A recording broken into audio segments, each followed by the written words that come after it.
बात है। हमारे दरानी छुआ छुआ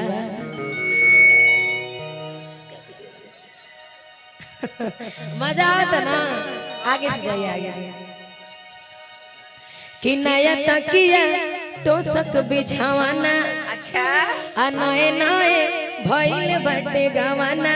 अच्छा कि नया तकिया तो सक बिछावाना से हाँ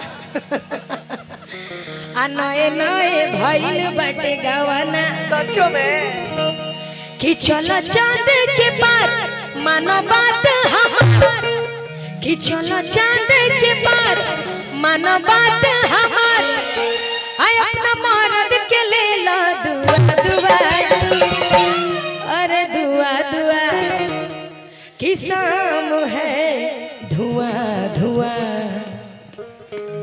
हमारे दरानी छुआ छुआ कि ऐसे जदी करबो तो हो जाई देहिया पुआ पुआ पुआ पुआ पुआ पुआ पुआ पुआ कि शाम है धुआं धुआं।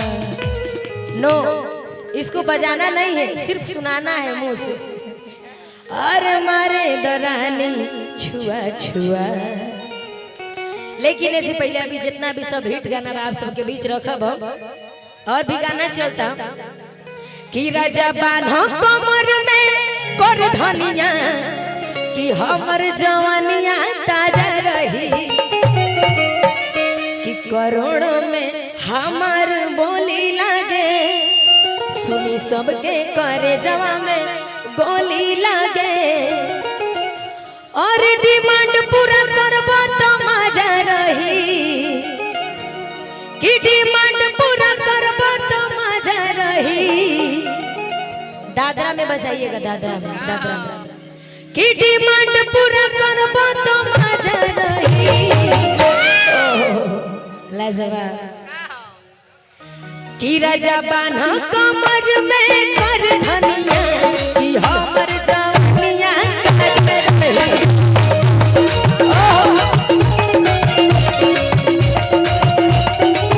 राजा बान्हा कमर में कर धनिया कि हमर जवानिया ताजा रही।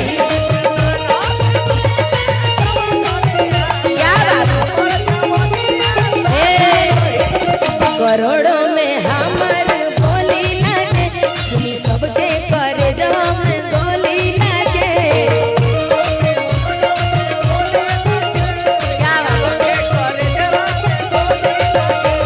करोड़ों में हमार बोली लागे सुनी सबके करे जम गोली लागे। डिमांड पूरा करबो तो मजा रही। डिमांड पूरा करबो तो मजा रही। अभी देखिए बिल्डर जी भगवानों आज खुशे बाड़े। ये शादी के लेकर के भगवानों खुशे बाड़े। कि राजा बान्हा कमर में कर धनिया कि हमर जवानिया ताजा रही।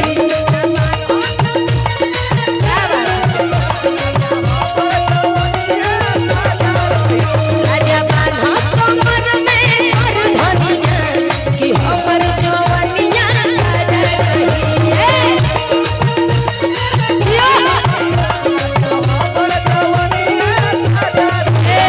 कि तुम तो धोखेबाज हो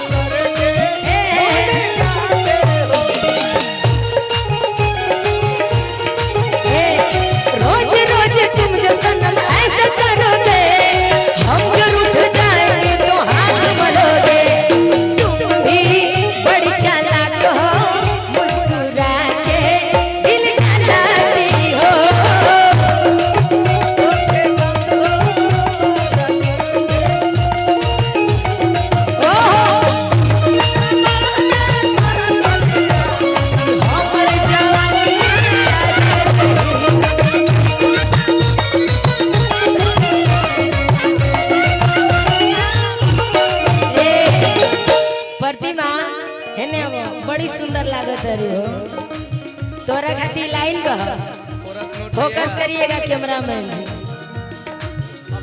कि गोरहर बदनिया ई दूध लागता ए प्रतिमा अरे गाल अमरूद तोहर सूद लागता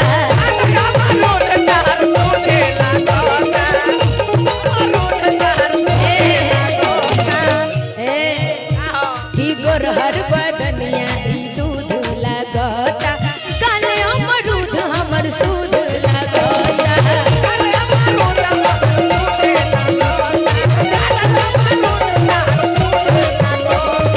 तनवी कहानियों आवा लेवल बढ़ा के रखियो भैया ऐसा हूँ दिन रात गावत गावत आवाज के कंडीशन खराब रहता है लेकिन मिला के चले कि गोरहर बदनिया दूध लागता अरे गाले अमरूद हमर सूद लागता